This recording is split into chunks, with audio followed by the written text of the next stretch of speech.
La photo que de muestra el Calvario que vivía Diana con la reina Isabel II y Carlos.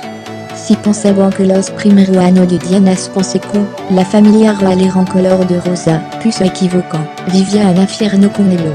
Una photo de finale de los 80 segundos podría revelar la dura realidad que vivía Diana pensait que para el momento era la princesa de Galles. En la fotografía pudimos ver a una joven Diana, vestida con un sobretot de estampado y buena porlo, que de decimos en contrabas de viaje pasó en alguna zona con clima muy bajo, por eso necesitaba abrigarse.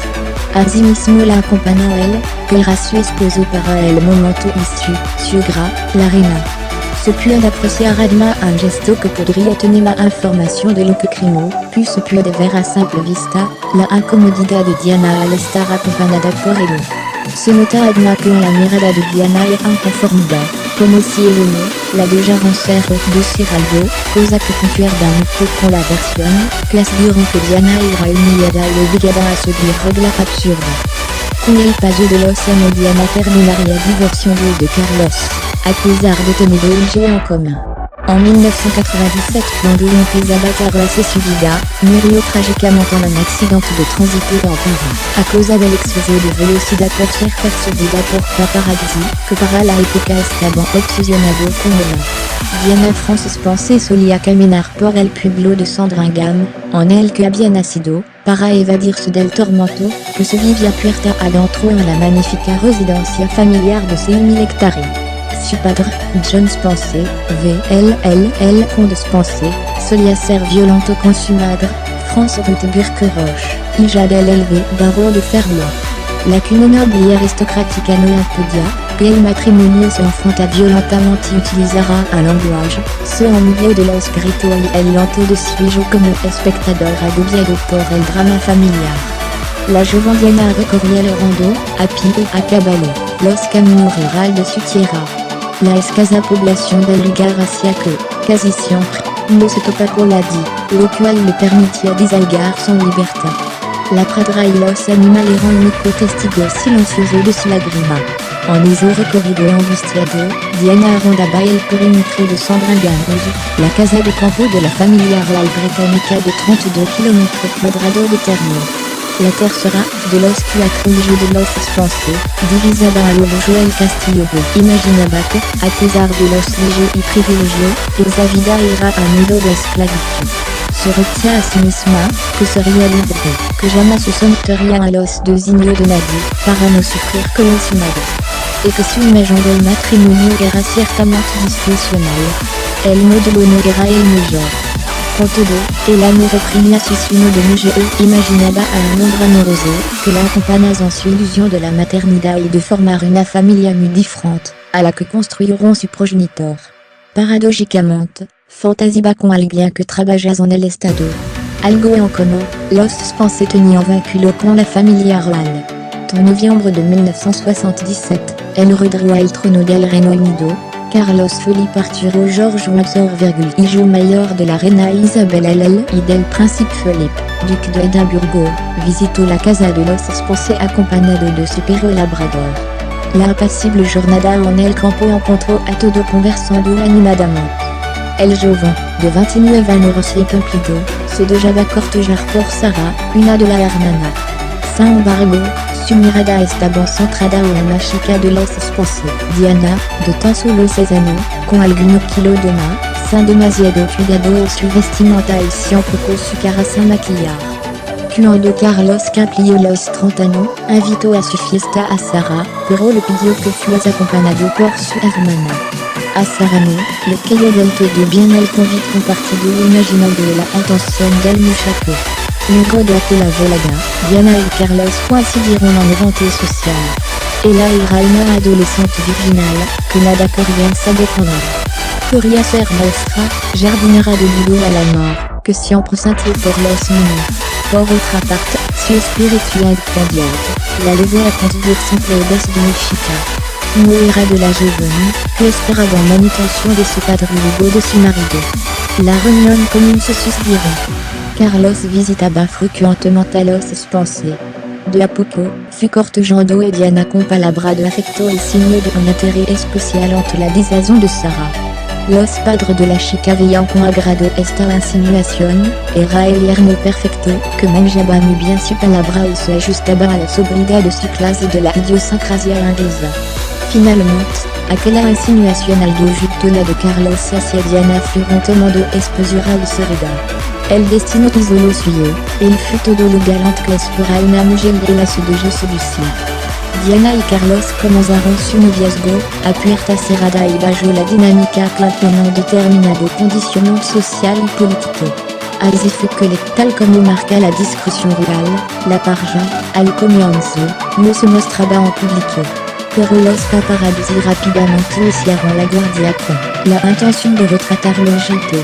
La tímida maestra, jardinera no entendía demasiado el de relación protocolar y como el agobio de sentirse perseguida por los reporteros gráficos. Esta invasión a su privacidad comenzó a menoscabar su sentido del humor. Hugo, la personalidad de Carlos y la vida en palacio terminaron por dañar su carácter hasta enfermarse con depresión y bulimia. Diana salía de su trabajo en una guardería y era asediada por los fotógrafos y periodistas. Vivía en Londres con la amiga y utilizaba un pequeño automóvil con él, que escapaba de la prensa con maniobra peligrosa, que ponía en riesgo su vida. Uno de su artilugio libertario era atravesar semáforo Nibia se ponía en rojo para que, de esta forma, la caravana de vehículos con fotógrafo quedase atrapada entre la zonal que impedía el paso. En ese tiempo, Carlos ya era muy amigo de Camilla Parquebol, una noble de menor linaje, y hasta se la había presentado a Diana. En el Palacio de Windsor, en 1981, finalmente Carlos de Gaulle le propuso casamiento a Diana Spence. Ella no estaba asegurada en prendre esa vida tan especial, tan poco frecuente. Point d'interrogation renversé al caso. La joven maestra estaba dispuesta a perder su libertad para someterse a los protocolos reales y llevar una vida sin anonimato, a pesar de ser una mujer sumamente tímida, que detestaba hablar en público.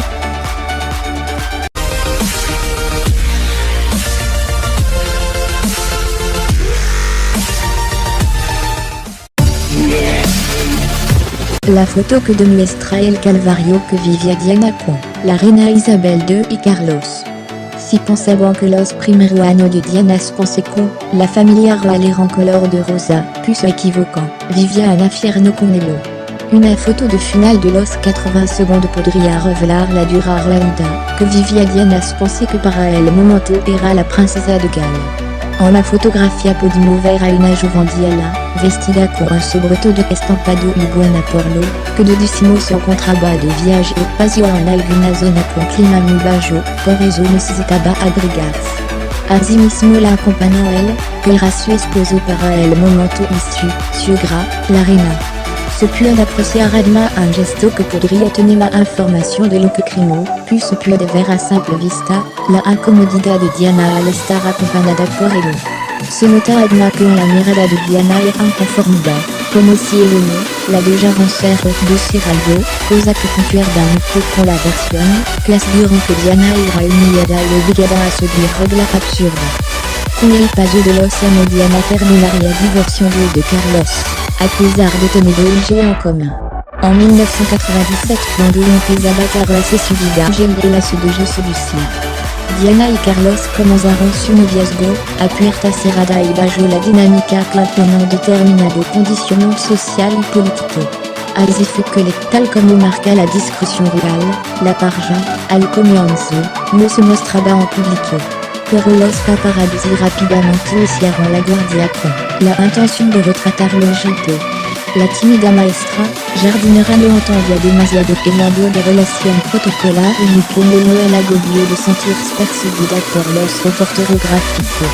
Esta invasión a su privacidad comenzó a menoscabar su sentido del humor. Hugo, la personalidad de Carlos y la vida en palacio terminaron por dañar su carácter hasta enfermarse con depresión y bulimia. Diana salía de su trabajo en una guardería y era asediada por los fotógrafos y periodistas. Vivía en Londres con la amiga y utilizaba un pequeño automóvil con él, que escapaba de la prensa con maniobra peligrosa, que ponía en riesgo su vida. Uno de su artilugio libertario era atravesar semáforo ni vías poniendo rojo para que, de esta forma, la caravana de vehículos con fotógrafo quedas atrapada ante la señal que impedía el paso. En ese tiempo, Carlos Isabel Joel Castillo imaginaba que, a pesar de los leyes y privilegios, esa vida era a nudo de esclavitud. Se retient a sí misma, que sería libre, que jamás se sentaría a los designios de nadie, para no sufrir como su madre. Et que su imagen del matrimonio era ciertamente disfuncional. El modelo no era el mejor. Con todo, el amor reprimía su sueño de mujer e imaginaba a un hombre amoroso, que la acompaña en su ilusión de la maternidad y de formar una familia muy diferente, a la que construiront su progenitor. Paradójicamente, fantasiaba con alguien que trabaja en el Estado. Algo en común, los Spencer tenían vínculo con la familia real. En novembre de 1977, elle redrua el trono del Reino Unido. Carlos Feli partir au George Windsor, hijo mayor de la reina Isabel LL y del príncipe Philippe, duque de Edimburgo, visitó la casa de los Spencer acompañado de su perro labrador. La apacible jornada en el campo encontró a todo conversando animadamente. El joven, de 29 años recién cumplido, se dejaba cortejar por Sarah, una de la hermana. Sin embargo, su mirada estaba centrada en la chica de los Spencer, Diana, de tan solo 6 años, con algunos kilos de más, sin demasiado cuidado en su vestimenta y siempre con su cara sin maquillar. Cuando Carlos cumplió los 30 años, invitó a su fiesta a Sarah, pero le pidió que fuese acompañado por su hermana. A Sarah no, le cayó del todo bien el convite compartido imaginando la intención del muchacho. Luego de aquella volada, Diana y Carlos coincidieron en evento social. Ella era una adolescente virginal, que nada quería saber con él. Quería ser maestra, jardinera de l'îlot à la mort, que siempre sintió por los niños. Por otra parte, su espíritu independiente, la llevó a conducir siempre desde muy chica. No era de la joven, que esperaba manutención de su padre luego de su marido. La reunión comenzó sus días. Carlos visitaba frecuentemente a los Spencer.